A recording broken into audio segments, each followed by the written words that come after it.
Bonjour tout le monde et bienvenue dans la forteresse de solitude. Aujourd'hui, nouvelle vidéo absolute. Vous voyez, il y a la magnifique cover de Dan Mora pour le reprint du Superman numéro 1 pour la 4e impression. Hop, il va être là. On va parler de Absolute Superman. Hop, donc là, tout de bleu vêtu. Tac. Donc comme pour le Wonder Woman, hop, on a le nouveau logo Superman, hop, en plein milieu. Pareil pour la fin. Hop, on a le truc petit Absolute Superman. Tac. On a le sommaire classique de chez Urban. Je sais pas si on a si on a une petite introduction de Jason Aaron. Donc Absolute Superman de Jason Aaron, Rafa Sandoval, vous connaissez l'histoire, ça devait être Raphaël Albuquerque, sauf que inondation, tout ça, Rafa Sandoval a repris la main. Tac. Hop. Et comme d'hab, on a les covers avec le petit 1 et on a les numéros. Normal. A noter là-dessus que je m'en suis rendu compte après, tous les passages sur Krypton ont des bords bleus avec les cases avec les logos de Superman, il me semble. Il me semble que c'est que sur Krypton. Enfin, les bords bleus, oui. Les cases avec les... Ouais. Et les cases avec les logos Superman, c'est que sur Krypton, parce que après, quand on arrive sur Terre, c'est normal. Et en fait, je m'en suis rendu compte pourquoi. Parce que là-dedans, en fait, il y a une partie où il n'y a que du bleu. Et en fait, j'ai regardé, je me suis dit, ah mais attends, mais en fait, c'est un épisode où en fait, on a que du flashback sur Krypton. Et c'est là que je me suis rendu compte que, ah putain, mais en fait, les bords bleus, c'est que pour Krypton. Et je trouve que c'est une bonne idée de Rafa Sandoval de séparer vraiment visuellement la Terre et Krypton en modifiant le fond, etc.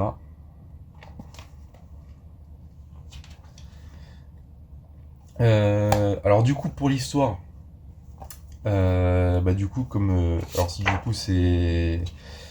Si vous avez vu la vidéo preview des Absolutes, vous savez du coup que ce Superman-là a vécu plusieurs années sur Krypton, justement.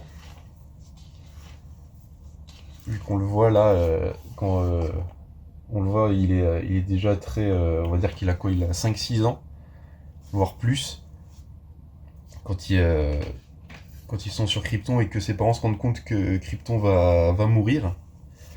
Il a un costume qui en fait a été fabriqué par sa mère. Du coup, ça on le découvre dans les numéros suivants, où sa mère en fait est une mécano, etc. Et du coup, elle va lui créer son costume là, qui du coup a une conscience à lui tout seul. Et en fait, sa cape, il me semble que la cape en fait c'est de la poussière de Krypton. C'est pour ça que ça s'appelle du coup les poussières de Krypton, le tome 1. Et on va découvrir ce Superman qui du coup qui va aider les mineurs un peu partout dans le monde. Et en fait, ça va se retourner contre lui quand il va aller au Brésil et qu'il va découvrir que... Enfin, quand il va se faire interpeller par Lazarus Corps, qui détient des mines au Brésil. Et en fait, tout va se compliquer quand il va se retrouver face à l'agent Lane, Lois Lane, qui n'est pas journaliste mais agent de Lazarus, et qui va se retrouver menotté à lui parce qu'elle veut l'arrêter.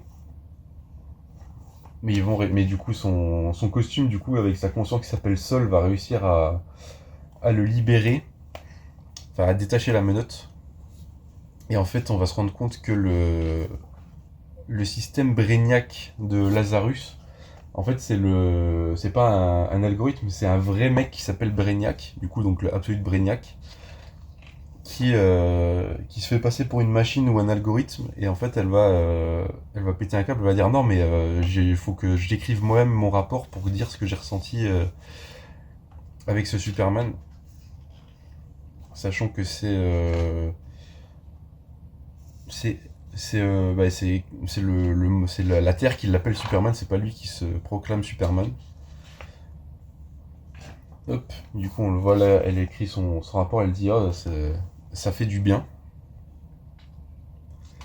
Et en fait on va découvrir aussi le parallèle que il y a des doubles pages aussi là, paf. Ça je pense en noir et blanc ça aurait moins le contraste entre le bleu des bords et le rouge omniprésent des cases, c'est magnifique. Mais du coup, on a le parallèle entre Clark et Lois. En fait, elle écrit son premier rapport quand elle est chez Lazarus Corp. Et en fait, Clark, lui, sur Krypton, ils ont le même style d'algorithme. Enfin, oui, d'algorithme pour faire des exposés. Et en fait, sa professeure va lui demander tu n'utilises pas la ressource qu'on te met à disposition. Puis il lui dit bah oui, non, je l'utilise pas parce que c'est moi qui ai écrit ça. Et en fait, il écrit des histoires ou des articles. Et en fait, il va dévoiler la vérité sur Krypton, sur le fait qu'elle va mourir. On va aussi découvrir que dans un hôpital, dans une maison de retraite à Smallville, justement, il y a une Martha Kent qui hallucine qu'elle a eu un petit garçon. Donc ça, pour le coup, on n'a pas encore de... On a juste la mise en place. On n'a pas le payoff. On va aussi voir le fameux Sam Lane, le père de Lois, qui est du coup lui à la retraite et qui a perdu ses jambes. On va découvrir tout ça, on va avoir tout un passage avec un soldat qui va péter un câble. On a un mouvement de résistance du coup qui s'appelle les Omega Men, où un certain Jimmy Olsen en fait partie. Du coup on va découvrir un peu plus ce Jimmy Olsen, etc. À savoir que les Peacemakers, donc Peacemakers au pluriel, font la loi pour Lazarus Corps, pour leurs mines, etc. Et on a tout ça, en fait, la fin du tome enfin la suite va revenir, je pense, sur les origines de ce Superman-là, mais les origines terriennes, vu que, en vrai, c'est pas du spoil, vu qu'on le voit retourner à Smallville, du coup, avec cette Martha Kent qui nous laisse présager qu'elle a possiblement connu Clark, enfin qu'elle a Kal, du coup, vu que là il s'appelle Kal-El, il a pas d'identité terrienne.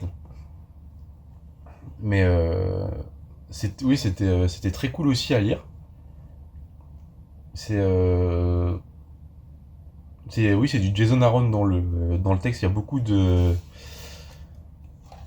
bulles enfin de bulles, de carrés enfin de phrases de pensée plus que de paroles dans certaines pages. Mais du coup, on a ouais, quelque chose de très. Un Superman très social, très. Qui est comme le Superman classique, mais qui n'a pas tout ce côté, on va dire, solaire et humain du Superman classique, vu que le Superman classique a été élevé sur Terre. Là, il a été élevé sur Krypton, et il a un peu à la manière de Supergirl, il a vu.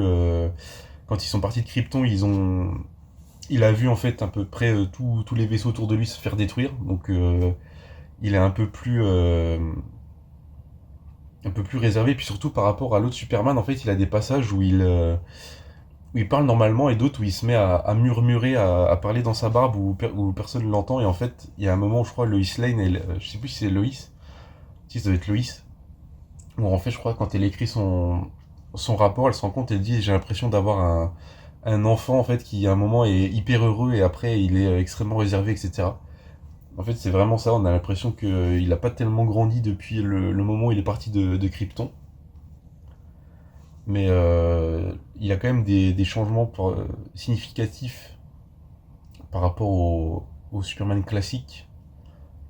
Et je trouve aussi que le dessin de Rafa Sandoval par rapport au Dawn of Superman où il avait dessiné avec Philip Kennedy Johnson, je trouve qu'il y a des phases de moins bien sur certains visages.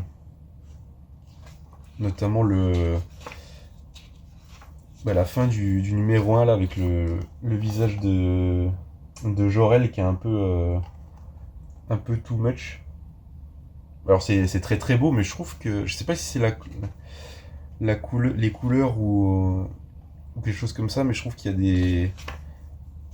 il y a des moments où ça se voit que Rafa Sandoval était peut-être un peu sur l'accélérateur. Genre là, je trouve que le visage. Alors je sais pas si c'est l'angle ou quoi, mais ça fait un peu. J'avais des moments où je reconnaissais pas trop son style par rapport au Donoff. Mais ça reste très très beau. Hein, c'est très très éparse les moments où je me suis dit, tiens, ça me fait bizarre. Mais ça commence très bien. Hâte de lire la suite, surtout qu'apparemment les origines du Brainiac sont excellentes de ce que ceux qui lisent en VO ont dit. Donc hâte de voir ça en VF, sûrement vers la fin de l'année, à mon avis, pour les tomes 2 des 3, vu que du coup dans le Superman et dans le Wonder Woman on a 5 numéros et le Batman on a 6 numéros. Vu que il me semble que il me semble qu'il y en a, il y a une série qui est sortie après les deux premières. Mais du coup je crois que je crois que c'est Superman qui est sorti après Wonder Woman et Batman. Je sais plus. Non, je crois que c'est le Wonder Woman qui est sorti après. Mais du coup, bizarre qu'ils aient. Bah après, ça fait un arc complet, puis ça nous donne envie de lire la suite avec le retour à Smallville. Vu qu'on ne sait pas si visiblement il a déjà été à Smallville, mais il y a des éléments qui nous font penser que oui, donc on en saura plus dans le tome 2. Mais c'est très très cool à lire aussi. C'est comme le Wonder Woman, je vous recommande vraiment de le lire pour tout ce que je vous ai dit sur les dialogues, etc.